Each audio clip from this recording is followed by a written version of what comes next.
Subscribe to our YouTube channel and press the bell icon to get the latest updates.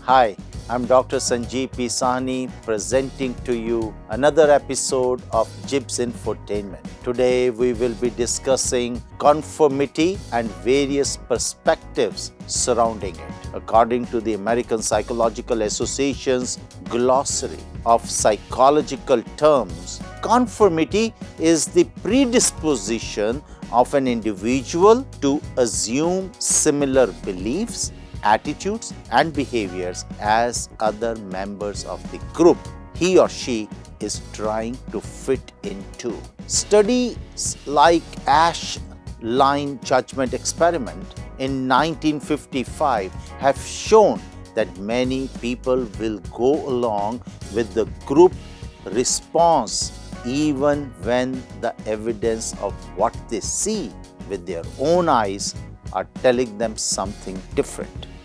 While conformity focuses on changing to fit into a group, obedience has more to do with the level of authority of the person doing the influencing. If they are perceived to be in charge or are seen as an authoritarian type of individual, individuals are more likely to respond to him or her by complying with the requests they make.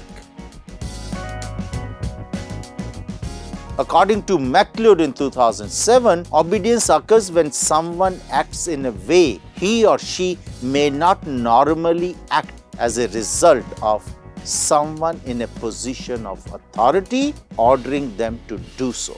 This being the case, conformity is more directly related to social pressure and influence, while obedience not only contains a hierarchy or power element not necessary for conformity, but also is caused more by a reaction of someone in a position of authority than social influences. The Holocaust is one of the first things that come to mind when discussing the topic of group influence. While Adolf Hitler is the most well-known villain, Adolf Eichmann was responsible for developing and implementing the plan for the best way to collect, transport and slaughter those who were to die. While on trial for his crimes, he stated that he was following orders. He was tested and found to be sane. He seemed like a normal guy with a normal family and a normal life, and yet he was responsible for the death of millions of innocent people. Following the end of the war, psychologists decided to study German behavior to see what was different about them that could and would allow them to carry out the orders they were given.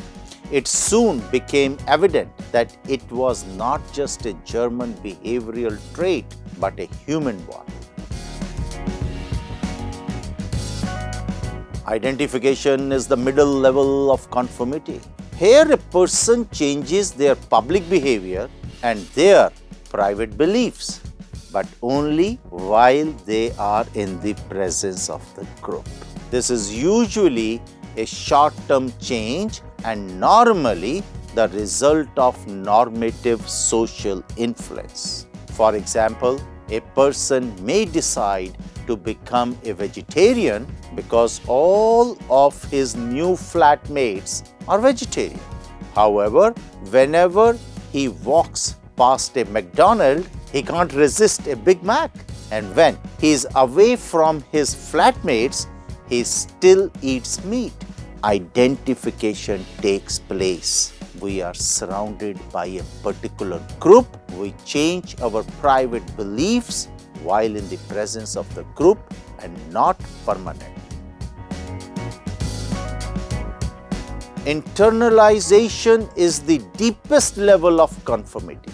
Here a person changes their public behavior and their private beliefs. This is usually a long-term change and often the result of informational social influence, ISI.